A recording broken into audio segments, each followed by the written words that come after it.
Hello my dear children, Uma Pandey के Hindi class में आप सभी का प्यार भरा स्वागत है।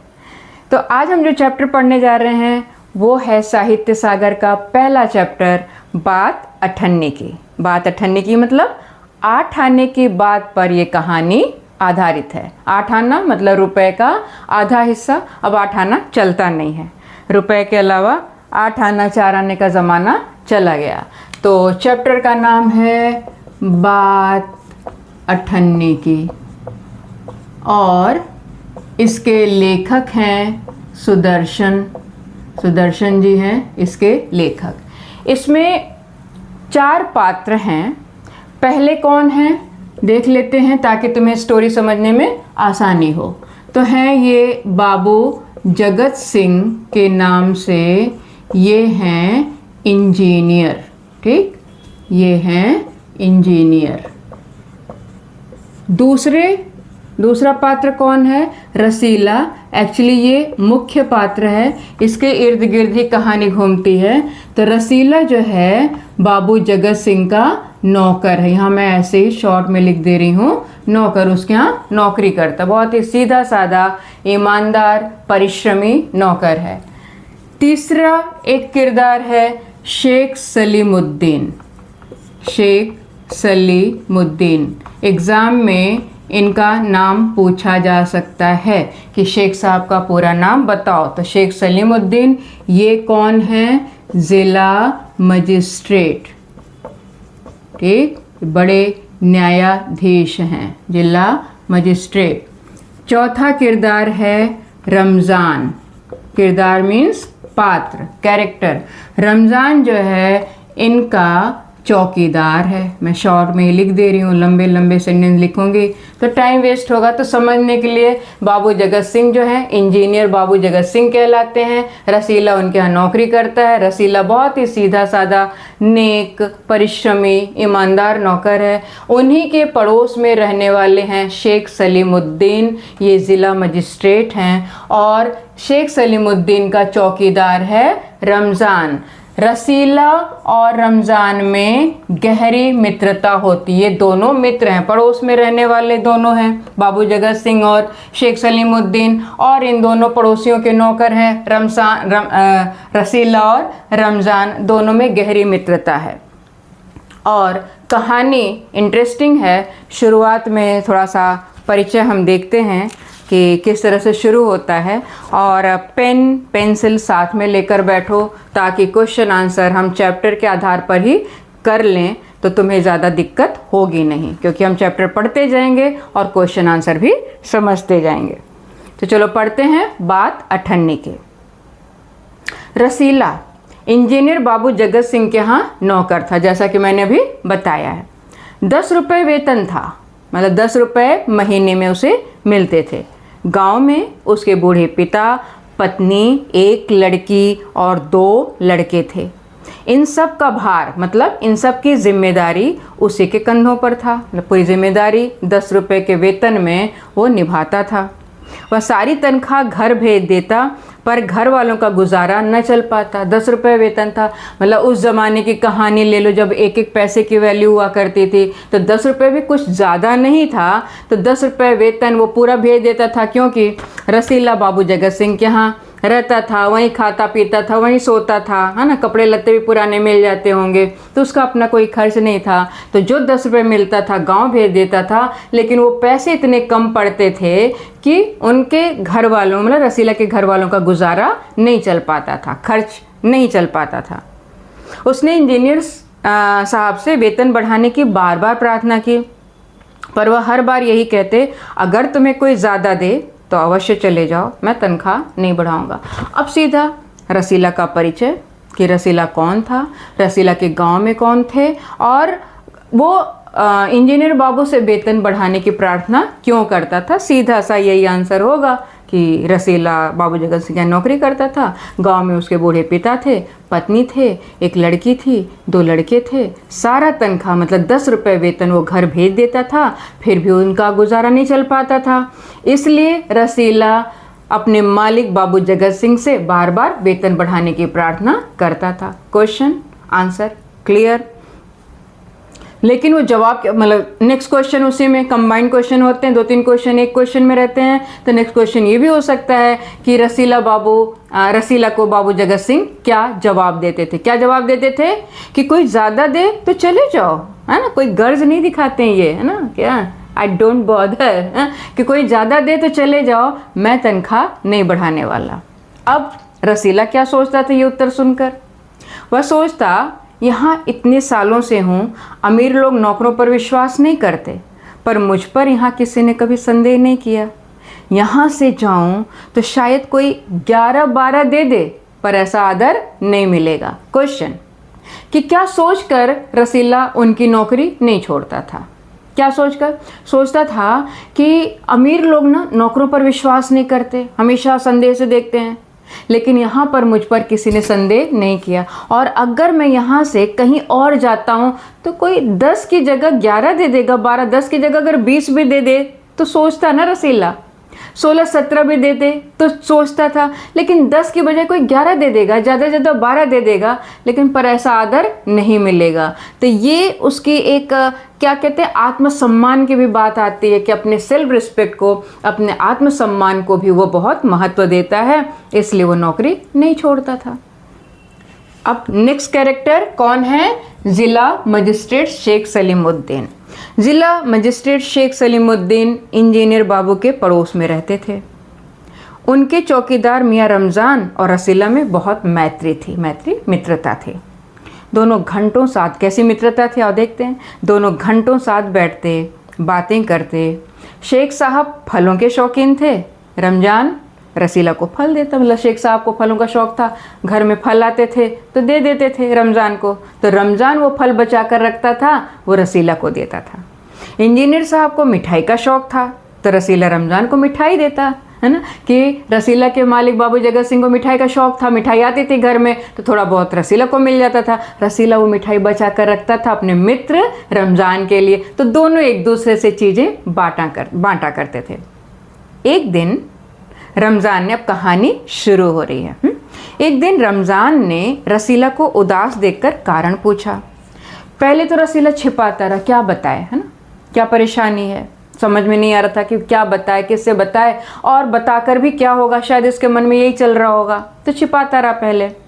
फिर रमज़ान ने कहा कोई बात नहीं है तो खाओ सौगंध, है ना, मित्र तो ऐसे ही होना चाहिए ना, कि अपने मित्र को उसने उदास देखा, भले उसने बताना नहीं चाहा, लेकिन उसने अपनी कसम दे दी कि ज़रूर तुम्हें कोई बात परेशान कर रही है, तुम्हारे चेहरे की रेखाएं बता रही हैं कि तुम तनाव में हो, तुम दुख में हो, बताओ, और अगर कोई बात नहीं तो मेरी सौगंध खाओ। रसीला ने रमज़ान का हठ देखा, हठ मतलब जिद देखी, तो आंखें भर आए, उसकी आंखों में आंसू छलछला आए। बोला घर से खत आया है, बच्चे बीमार हैं और रुपया नहीं है, कि अपने बच्चों से प्यारा माँ बाप को और तो कोई होता नहीं, उनकी ज़िंदगी होती है, उनके बच्चे। तो घर से क्या खत आया है कि बच्चे बीमार हैं और इलाज के लिए पैसे नहीं हैं। अब रसीला इतना दूर होकर कुछ कर भी नहीं पा रहा है, ना उसके पास पैसे हैं। तो रमज़ान ने क्या कहा, तो मालिक से पेशगी मांग लो, पेशगी मतलब एडवांस, कि मांग लो 10 रुपया 8 रुपया जो भी है, धीरे धीरे महीने में 2-2 रुपये 1-1 रुपये कटवाते रहना, तो मालिक से पेशगी मांग लो, उसने एडवाइस दिया।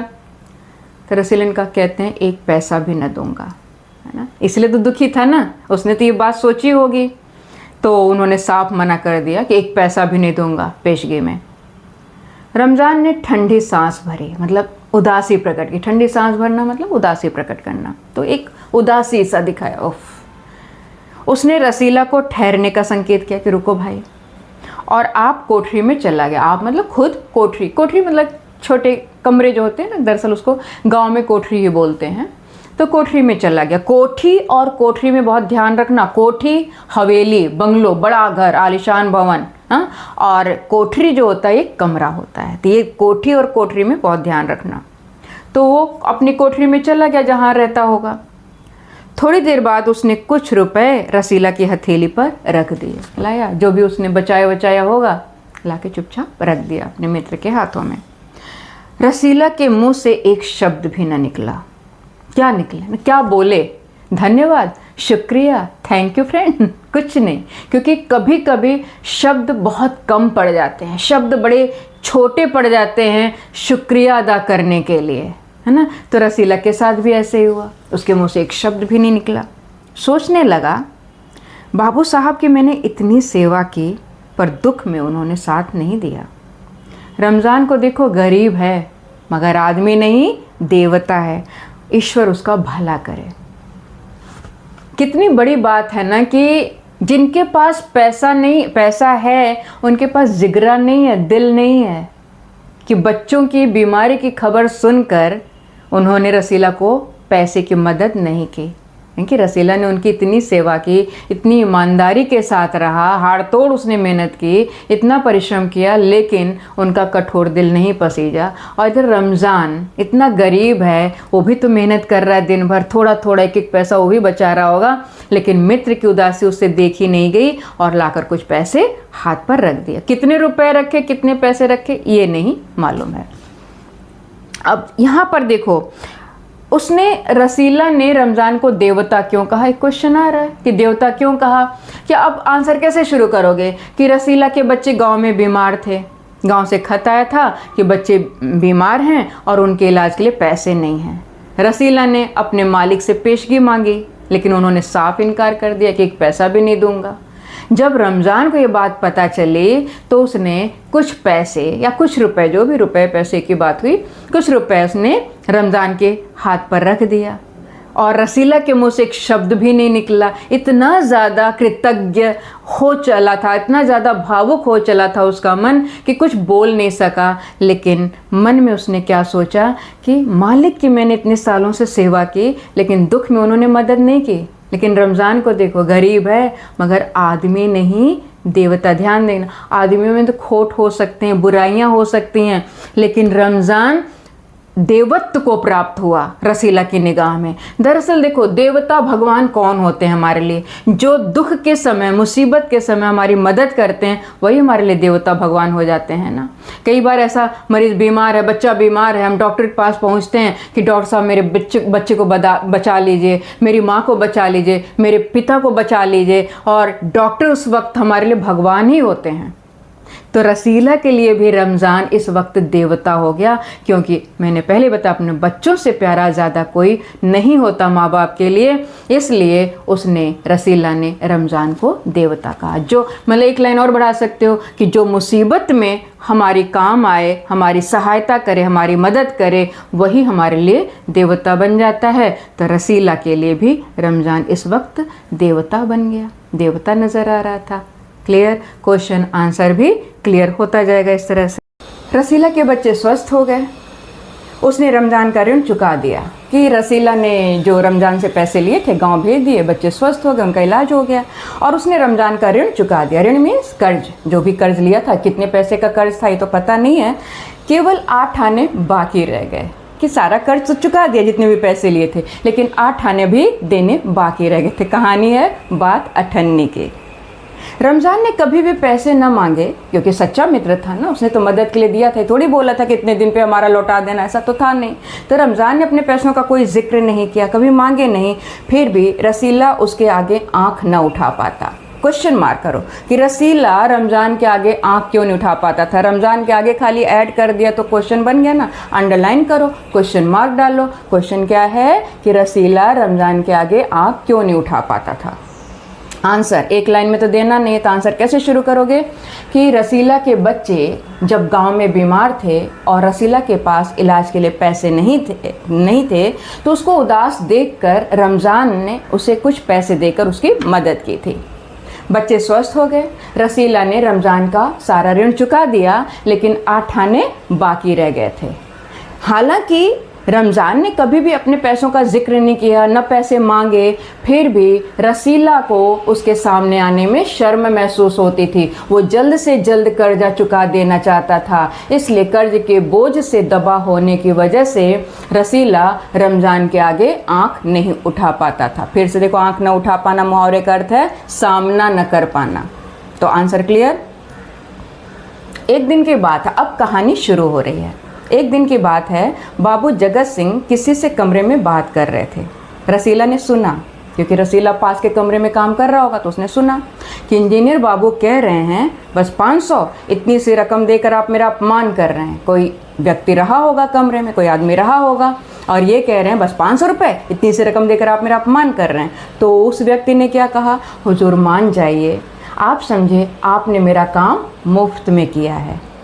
रसीला समझ गया कि भीतर रिश्वत ली जा रही। रिश्वत मीन्स ब्राइब, घूस। देखो वो आदमी, उस आदमी से जगत बाबू क्या कह रहे हैं कि बस 500 रुपये देकर आप मेरा अपमान कर रहे हैं, इतना बड़ा काम और उसके लिए 500 रुपये। आपने क्या मेरी औकात इतनी है, मेरी हैसियत इतनी समझी है? ये तो मेरा इंसल्ट है। तो उस आदमी ने, क्योंकि वो आदमी अपना कुछ काम करवाना चाह रहा होगा, भाई ये इंजीनियर हैं, ठेका देना, हाँ मैप पास करवाना, ये सारा उनके अधिकार में होता है। तो वो आदमी जो गिड़गिड़ा कर कह रहा है कि हुजूर मान जाइए इतनी, क्योंकि उससे ज़्यादा रकम देना उसके वश की बात नहीं रही होगी और उसका काम करना है। तो उसने कहा कि हुजूर मान जाइए, आप ये समझिए कि आपने मेरा काम मुफ्त में कर दिया, ये एहसान रहेगा मुझ पर, ये उपकार रहेगा मुझ पर, तो प्लीज़ कर दीजिए। और रसीला समझ गया, भाई बेवकूफ़ थोड़ी था, पढ़ा लिखा ना हो लेकिन एक समझदारी तो होती है ना, तो समझ गया भीतर रिश्वत ली जा रही है। सोचने लगा, रुपया कमाने का यह कितना आसान तरीका है। मैं सारा दिन मजदूरी करता हूँ, तब महीने भर बाद 10 रुपये हाथ आते हैं। हाथ आना मीन्स मुहावरा है, प्राप्त करना, मिलना। सिंपल सी बात है। क्या सोचने लगा, अंडरलाइन कर लो, क्या सोचने लगा। और आंसर यहीं पे है, इतने रुपए कमाने कितना आसान तरीका है, तो ये बार बार रिपीट करने की ज़रूरत नहीं है। तो क्या सोचने लगा, ये पूरा इन्वर्टेड कॉमा में अंडरलाइन कर लो। वह बाहर आया और रमज़ान को सारी बात सुना दी कि मतलब ये ऐसा ऐसा मैंने सुना। रमज़ान बोला बस इतनी सी बात? हाँ, हमारे शेख साहब तो उनके भी गुरु हैं। आज भी एक शिकार फंसा है, 1000 से कम तय ना होगा। भैया गुनाह का फल मिलेगा या नहीं ये तो भगवान जाने, पर ऐसी ही कमाई से कोठियों में रहते हैं। और एक हम हैं कि परिश्रम करने पर भी हाथ में कुछ नहीं रहता। उसने बात सुनी और सुनो, बस इतनी सी बात, हमारे शेख साहब तो उनके भी गुरु हैं। देखो व्यंग क्या है कि तुम्हारे जो मालिक है ना वो चोर है, तुम्हारे मालिक महाचोर। लिखना नहीं है ऐसा, लेकिन कहने की बात तो यही है ना कि हमारे शेख साहब तो उनके भी गुरु हैं। वो तो बस 500 रुपये की रिश्वत की बात पर है, हमारे साहब तो 1000 रुपये से कम में रिश्वत लेते ही नहीं है। और इनके साहब कौन है? ज़िला मजिस्ट्रेट, न्यायाधीश, जिस पर हमारा पूरा विश्वास होता है। और ये ऐसा इंसान घूस लेता है, रिश्वत लेता है, तो आज हम किस पर विश्वास करें? तो ये भी बोल रहा है कि 1000, आज भी एक शिकार फंसा है ना, शिकार हाथ लगा है, होगा ना कोई मुकदमा, किसी पर केस चल रहा होगा और आदमी आया है, पैसे देकर छुड़ा लेगा। और जो गरीब होगा, जिस पर मतलब जो उसके ऑपोजिट में खड़ा होगा, न्याय की दुहाई मांग रहा होगा, उसको सज़ा दे दी जाएगी। ऐसे कुछ होता है ज़्यादातर। आज भी ऐसे ही हो रहा है। कहानी पहले की है लेकिन आज भी ऐसा हो रहा है। तो ये भी बोलो भैया गुनाह का फल, लोग कहते हैं ना कि जैसा कर्म करेगा वैसा फल देगा भगवान, ये तो गीता का ज्ञान, ये है गीता का ज्ञान। तो ऐसा कहते हैं कि गुनाह का फल मिलेगा या नहीं तो भगवान जाने। पर ये लोग जो ना सो कॉल्ड बड़े बड़े लोग हैं, बड़ी बड़ी कोठियों में रहते हैं, ये लोग बेईमानी के पैसों से बड़ी बड़ी कोठियों में रहते हैं। कोठियों मतलब आलीशान बंगलो। और एक हम हैं कि परिश्रम करने पर भी हाथ में कुछ नहीं रहता। हम दिन भर मेहनत करते हैं, दिन भर खटते रहते हैं, फिर भी हाथ में कुछ नहीं रहता। मीन्स इतना भी पैसा नहीं बचता कि हम अपने परिवार का पालन पोषण सही ढंग से कर सकें। तो रमज़ान का क्या दुख प्रकट होता है जो बताता है ना कि बस इतनी सी बात, हमारे शेख साहब तो उनके भी गुरु हैं, आज एक शिकार फंसा, 1000 रुपये से कम में बात तय नहीं होगी। और भैया गुनाह का फल मिलेगा या नहीं ये तो भगवान जाने, पर ऐसी कमाई से ये लोग कोठियों में रहते हैं। और एक हम है कि दिन भर परिश्रम कर दे तो भी हाथ में कुछ नहीं रहता। हाथ में कुछ नहीं रहता है मतलब इतना पैसा नहीं हमारे पास रहता है कि जिससे हमारा गुजर बसर ठीक से चल सके, हमारा खर्चा ठीक से चल सके। जैसे रसीला के बच्चे बीमार पड़े तो उसके पास इतना पैसा नहीं था कि वो बच्चों के इलाज के लिए पैसे भेज सके। अब इससे क्वेश्चन ऐसे आता है कि ठीक है रमज़ान ने क्या उत्तर दिया, एज इट इज़ ठीक, लेकिन ऐसा भी क्वेश्चन आ सकता है कि रमज़ान के इस कथन से समाज की कौन सी सच्चाई प्रकट होती है, समाज की कौन सी कड़वी सच्चाई प्रकट होती है। आपके अपने विचार, कभी कभी ऐसे क्वेश्चन आते हैं, आपके अपने विचार क्या हैं? तो विचार कैसे देंगे कि समाज में जो गरीब मजदूर वर्ग के लोग हैं, जो कठिन परिश्रम करते हैं, दिन भर मेहनत करते हैं, उसके बदले में उनको इतना भी वेतन नहीं दिया जाता कि उनका खर्च ठीक से चल सके, उनके बच्चों की पढ़ाई ठीक से हो सके, उनके बच्चे अच्छे कपड़े पहन सकें, साफ सुथरे कपड़े पहन सकें, स्वस्थ रह सकें, उनका ज़रूरी खर्च भी नहीं चल पाता। यही जो गरीब हैं, मजदूर हैं, ये धनी वर्ग के शोषण के शिकार बन जाते हैं। शोषण मतलब एक्सप्लॉयटेशन, इनका शोषण होता है। ये आवाज़ नहीं उठा पाते, इनकी आवाज़ को दबा दिया जाता है। तो ये समाज की कड़वी सच्चाई है। ये जो आंसर मैंने बताया है, जो जवाब दिया है, रिवाइंड करके वापस बैक करके सुन लेना, तुम्हारा आंसर क्लियर। आगे पढ़ते हैं। तो जब उसने रमज़ान ये बात कहा तो रसीला सोचता रहा। ध्यान देना, अंडरलाइन क्वेश्चन मार्क। रसीला क्या सोचता रहा? मेरे हाथ से सैकड़ों रुपए निकल गए पर धर्म न बिगड़ा। उसने अब सोचा, ध्यान देना सोचने की बात पर। अब आगे क्या सोच रहा है? एक एक आना भी उड़ाता तो काफ़ी रकम जुट जाती। एक एक आना मतलब एक एक पैसा, है ना। कभी बाबू जगत सिंह ने 10 रुपये दे दिया, 20 रुपया सब्जी लाने के लिए, मिठाई लाने के लिए, बैंक में जमा करने, किसी आदमी को देने के लिए, जैसे भी। तो अगर एक पैसा भी उड़ा देता तो बाबू जगत सिंह को इतना थोड़ी पता चलता। हाँ, और मेरे पर तो विश्वास करते ही हैं। तो सोच रहा है एक एक आना भी उड़ाता तो काफ़ी रकम जुड़ जाती, क्योंकि एक एक पैसे की कीमत होती थी। 8 आने की बात पर ही वो परेशान है ना। आज उसके मन में ये विचार आ रहा है। ध्यान देना, इससे रिलेटेड फिर से कि रसीला क्या सोचने लगा और क्यों सोचने लगा। तो यही है ना कि मेरे हाथों से सैकड़ों रुपए निकल गए, मेरा धर्म नहीं बिगड़ा, एक एक पैसा भी, एक एक आना भी उड़ाता तो काफ़ी रकम जुड़ जाती। ये तो टेक्स्ट बुक का है। क्या सोचने लगा, क्यों सोचने लगा, बताओ। रसीला ने रमज़ान से कुछ पैसे रुपए उधार लिए थे। रसीला के बच्चे जब गांव में बीमार थे तो रमज़ान ने कुछ पैसे उसे उधार दिए थे। रसीला ने सारे पैसे चुकता कर दिए थे, 8 आने बाकी रह गए थे। उस 8 आने को चुकता करने के लिए वो दिन रात परेशान रहा करता था। और जब उसने अपने मालिक के रिश्वत की बात सुनी और रमज़ान ने भी अपने मालिक के रिश्वत की बात सुनाई कि 500 1000 रुपये के लोग रिश्वत लेते हैं, इसी बेईमानी के पैसों से लोग कोठियों में रहते हैं, तो आज उसके मन में भी ये बेईमानी का ख्याल आया। बेईमानी का ख्याल आने का 2 कारण, एक तो 8 आने के कर्ज के बोझ से दबा हुआ है और दूसरा उसने दोनों मालिकों के रिश्वत की बात सुनी, बेईमानी की बात सुनी। तो उसके मन में भी आया कि मैं भी अगर थोड़ी सी बेईमानी करके पैसा जुटा लेता होता तो आज मैं इस तरह से परेशान नहीं होता, आज मेरे पर 8 आने का कर्ज बाकी नहीं रह गया होता। तो इतने में इंजीनियर साहब ने उसे आवाज़ लगाई, रसीला दौड़कर 5 रुपए की मिठाई ले आ। मिठाइयों के शौकीन थे, हमने पहले ही पढ़ा है। मतलब 500 रुपये की रिश्वत मिली, 5 रुपए की मिठाई मंगवा ली। रसीला ने 4.5 रुपए की मिठाई खरीदी और रमज़ान को 98 लौटाकर समझा कि कर्ज उतर गया है ना। आज उसने बेईमानी की, बेईमानी करने का कारण मैंने बता दिया, कर्ज का बोझ 8 आने का और दोनों मालिकों के रिश्वत की बात सुनकर उसके मन में आज बेईमानी आ गई। उसने 4.5 रुपए की मिठाई लाई। 4.5 मतलब 4 रुपए 8 आना और बाकी रह गए 8 आना बचा। उसने 8 आना रमज़ान को चुकता कर दिया और सोचा कि मेरा कर्ज उतर गया। बाबू जगत सिंह ने मिठाई देखी तो चौंक उठे। यह मिठाई 5 रुपए की है, हुजूर 5 की है। रसीला का रंग उड़ गया। बाबू जगत सिंह समझ गए, क्योंकि मिठाइयों के शौकीन थे ना, हमेशा मंगवाते होंगे। आज उन्हें क्वांटिटी कम देखी, मात्रा कम देखी कि मिठाई 5 रुपए की तो नहीं लग रही है, सुनो 5 रुपए की मिठाई है। रसीला को चोरी बेईमानी करने की आदत नहीं थी। उसने कहा तो हाँ हुजूर 5 रुपए की है, लेकिन उसके चेहरे का रंग उड़ गया। बाबू जगत सिंह ने तो दुनिया देखी है ना, हाँ, अनुभवी आदमी है, समझ गए कि आज रसीला ने चोरी की है। उन्होंने रसीला से फिर पूछा, मिठाई 5 रुपए की है? रसीला ने फिर वही दोहराया।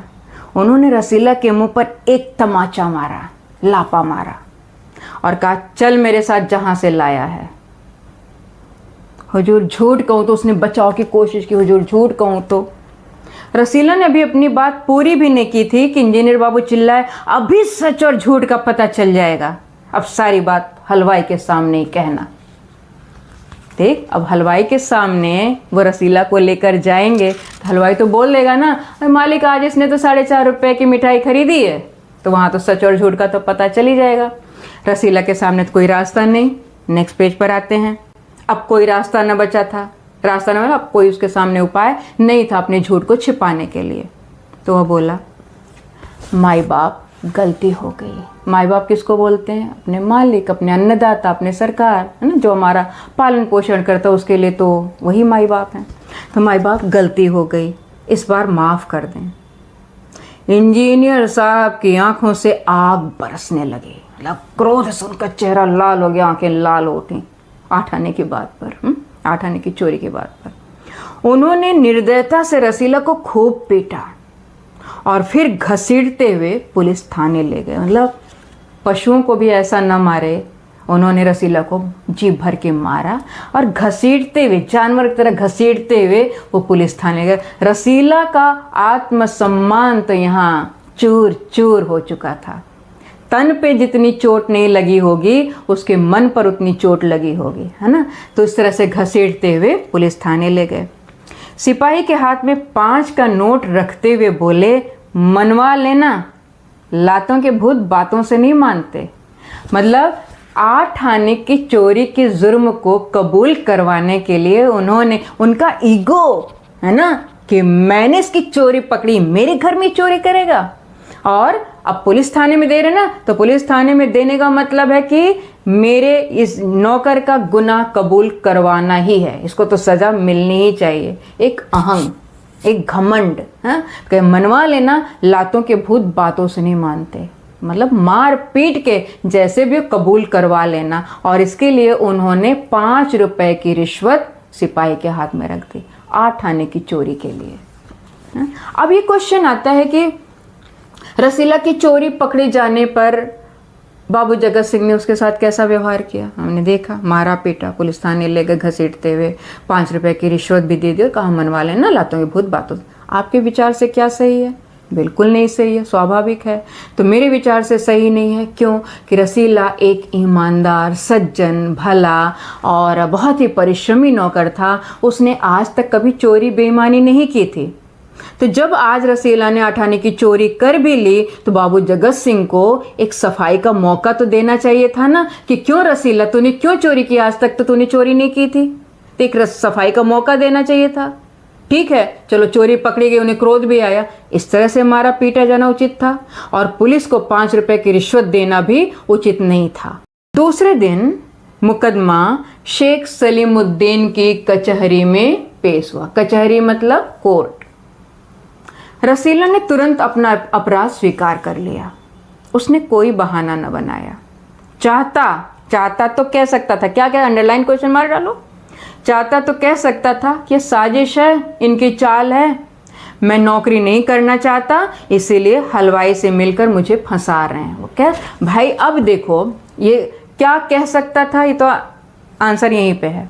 देखो रसीला जानता था, अब जान चुका था ना कि अब तो मुझे बाबू जगत सिंह क्या नौकरी मिलेगी नहीं। मेरा अपमान हुआ अलग, चोट खाई वो अलग, अपमान जो हो रहा है वो अलग।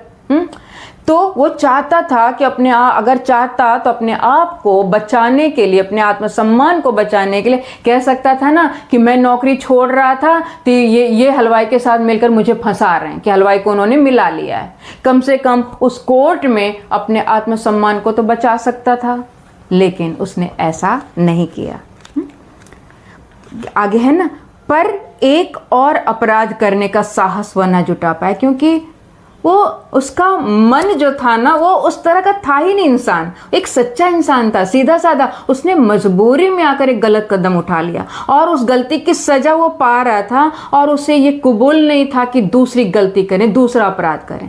तो एक और अपराध करने का साहस वो नहीं जुटा पाया। उसकी आंखें खुल गई थी, आंखें खुल गई थी, अंडरलाइन क्वेश्चन मार्क। उसकी आंखें क्या खुल गई थी? कि किसी भी मुसीबत से निकलने का गलत तरीका ठीक नहीं है। चोरी करना एक अपराध है ना, चोरी करना ठीक नहीं है। तो उसकी आंखें खुल गई थी। हाथ जोड़कर बोला, हुजूर मेरा पहला अपराध है, इस बार माफ़ कर दीजिए, फिर गलती ना होगी। इसको ज़रा ब्रैकेट लगा लो। क्या बोला? ये तो ठीक है हुजूर, मेरा पहला अपराध है, इस बार माफ़ कर दीजिए, फिर गलती नहीं होगी। लेकिन मैं अंडरलाइन खास क्यों करवा रही हूँ? ऊपर जो उसने बोला बाबू जगत सिंह से, माई बाप गलती होगी इस बार माफ़ कर दें। अक्सर 9th में, 10th में तो इतना कन्फ्यूज़न नहीं क्रिएट करते हैं एग्जामिनर, लेकिन 9th में टीचर ने अगर दे दिया कि माई बाप गलती इस बार माफ़ कर दें, या फिर हुजूर मेरा पहला अपराध इस बार माफ़ करें, फिर गलती, दोनों में बड़ा अगर ध्यान से नहीं पढ़ा ना तो तुम्हें सिमिलरिटी, तुम कन्फ्यूज होगे कि रसीला ने बाबू जगत सिंह से बोला या रसीला ने शेख सलीमुद्दीन से बोला। तो ज़रा यहाँ पर केयरफुल रहे कि किसने किससे कहा। 1 मार्क मतलब कंबाइंड क्वेश्चन होगा, 1 मार्क वहीं कट जाएगा अगर तुमने ज़रा सा भी गड़बड़ कर दिया। तो यहाँ पर केयरफुल रहो। शेख साहब न्यायप्रिय आदमी थे, अंडरलाइन क्वेश्चन मार्क। एक्चुअली इस लाइन में व्यंग है, टॉन्ट है, कमेंट है, सरकाइज्म है। ये सचमुच नहीं कि शेख साहब न्यायप्रिय आदमी थे। लेखक ने एक टॉन्ट करते हुए कहा कि शेख साहब न्यायप्रिय आदमी थे। उन्होंने रसीला को 6 महीने की सजा सुना दी और रुमाल से मुंह पोंछा। यह वही रुमाल था जिसमें एक दिन पहले किसी ने 1000 रुपए बांध कर दिए थे। रमजान ने बताया ना कि आज भी एक शिकार फंसा, 1000 रुपए से कम में बात तय नहीं होगी। रुमाल में 1000 रुपए बांध कर दिए थे, उसी रुमाल से उन्होंने मुंह पोंछा। मतलब क्या, आगे पढ़ लेते हैं। खैर हाँ, यहाँ क्वेश्चन ये है कि शेख साहब न्यायप्रिय आदमी थे, इस कथन में निहित व्यंग को स्पष्ट कीजिए। ये स्टैंडर्ड क्वेश्चन है। या इस कथन में लेखक ने क्या व्यंग किया है, या शेख साहब क्या सचमुच न्यायप्रिय आदमी थे? तो आंसर जैसे क्वेश्चन है वैसे आंसर। शेख साहब न्यायप्रिय आदमी नहीं थे, अगर सचमुच न्यायप्रिय आदमी थे ऐसा क्वेश्चन है, शेख साहब न्यायप्रिय आदमी नहीं थे। या शेख साहब न्यायप्रिय आदमी थे, इस कथन में व्यंग। तो शुरू करो कि शेख साहब शेख सलीमुद्दीन जिला मजिस्ट्रेट थे। उनकी कचहरी में न्याय पैसों के मोल बिकता था, या उनकी कचहरी में न्याय पैसों से खरीदा जाता था। जो अमीर होते थे वो रिश्वत देकर बच जाते थे और उसके बदले में गरीबों को सज़ा सुना दी जाती थी। जो बेगुनाह होता था वो सज़ा मिल जाती थी उसे, और जो अमीर होते थे पैसे देकर बच जाते थे। देखो ये हुआ। नेक्स्ट पार्ट, हाँ इसमें रसीला का एग्जाम्पल दे दोगे। रसीला ने मजबूरी में 8 आने की चोरी की थी। उसने अपना गुनाह स्वीकार भी कर लिया था, शेख साहब से माफ़ कर देने की भी प्रार्थना की थी, लेकिन शेख साहब का दिल नहीं पसीजा। अब आगे ध्यान देना। उन्होंने न्याय का दिखावा करते हुए 8 आने की चोरी की जुर्म में रसीला को 6 महीने की सज़ा सुना दी, जबकि खुद 1000 रुपए की रिश्वत लिया करते थे। समाज के सबसे बड़े चोर तो ये थे, सबसे बड़े गुनाहगार तो ये थे। समाज के नाम पर, न्याय के नाम पर शेख साहब कलंक के समान दिखाई देते हैं। ये तुम्हारा आंसर है। ठीक, फिर से सुन लेना आंसर। फैसला सुनकर रमजान की आंखों में खून उतर आया। क्वेश्चन, फैसला सुनकर रमजान की क्या प्रतिक्रिया हुई, क्या रिएक्शन हुआ? प्रतिक्रिया मतलब क्या रिएक्ट किया उसने। तो फैसला सुनकर रमजान की आंखों में खून उतर आया। सोचने लगा यह दुनिया न्याय नगरी नहीं, अंधेर नगरी है। यहाँ इस दुनिया से न्याय की अपेक्षा करना व्यर्थ है, न्याय की उम्मीद करना बेकार है। ये अंधेर नगरी, अंधेर नगरी मतलब जहाँ अन्याय ही अन्याय दिखाई देता है, क्योंकि उसके मालिक भी वैसे और रमज़ान के मालिक भी वैसे ही। तो सोचने लगा कि यह दुनिया न्याय नगरी नहीं, अंधेर नगरी है। चोरी पकड़ी गई तो अपराध हो गया। असली अपराधी बड़ी बड़ी कोठियों में बैठकर दोनों हाथों से धन बटोर रहे हैं, उन्हें कोई नहीं पकड़ता। असली अपराधी कहकर वो किसकी तरफ इशारा कर रहा है? इंजीनियर बाबू जगत सिंह और शेख सलीमुद्दीन। मतलब कह रहे हैं ना कि असली अपराधी बड़ी बड़ी कोठियों में बैठकर दोनों हाथों से चोरी और बेईमानी के पैसों से ये फल फूल रहे हैं। बड़ी बड़ी कोठियों में रहते हैं, इनके यहाँ नौकर चाकर है, गाड़ी है, किसी भी चीज़ की कोई कमी नहीं है। ये असली अपराधी हैं समाज के, इन्हें पकड़ने वाला कोई नहीं है। और चोरी, छोटी सी चोरी अगर पकड़ ली गई, 8 आने की चोरी जो रसीला ने मजबूरी में आकर की थी, क्योंकि रमज़ान तो जानता था ना कि 8 आने क्यों चुराए होंगे, हाँ, तो 8 आने की चोरी के लिए उसे इतनी कड़ी सज़ा सुना दी गई। शेख साहब का ज़रा भी दिल नहीं पसीजा, जबकि खुद 1000 रुपए की रिश्वत लेते थे, बेईमानी करते थे। रमज़ान घर पहुंचा। एक दासी ने पूछा, रसीला का क्या हुआ? होती ना उत्सुकता, रसीला का क्या हुआ? 6 महीने की कैद। किसने बोला? रमज़ान ने। अच्छा हुआ, वो इसी लायक था। क्योंकि लोगों का स्टेटमेंट ऐसे ही होता है ना, लोग तो ऐसे ही जज कर रहे हैं, चोरी की तो सज़ा तो मिलनी चाहिए। तो दासी ने भी कहा, अच्छा हुआ, इसी लायक था। रमज़ान ने गुस्से से कहा, भड़क उठा, ये इंसाफ नहीं, अंधेर है। सिर्फ एक अठन्नी की तो बात थी, एक अठन्नी की बात पर इतनी कड़ी सज़ा सुना दी गई। रात के समय जब 1500 के चोर, कौन? शेख सलीमुद्दीन, 500 के चोर बाबू जगत सिंह, तो जब 1500 के चोर नरम गद्दों पर मीठी नींद ले रहे थे, आराम से सो रहे थे, अठन्नी का चोर जेल की तंग अंधेरी कोठरी में पछता रहा था। एक छोटा सा, है ना, सेल टाइप का होता है ना, छोटा सा, ऐसे हाथ फैलाओ, बस इतनी जगह मुश्किल से मिलेगी। तंग अंधेरी कोठरी में पछता रहा था कि उसने चोरी क्यों की। उसे पछतावा हो रहा था अपनी चोरी पर। और ये लोग जो इतनी बड़ी बड़ी रकम उमेटते हैं, लोगों के ज़रूरतों का फ़ायदा उठाते हैं, ये लोग आराम से मीठी नींद ले रहे थे, इनकी आत्मा इन्हें नहीं कचोटती है। तो ये थी बात अठन्नी की कहानी।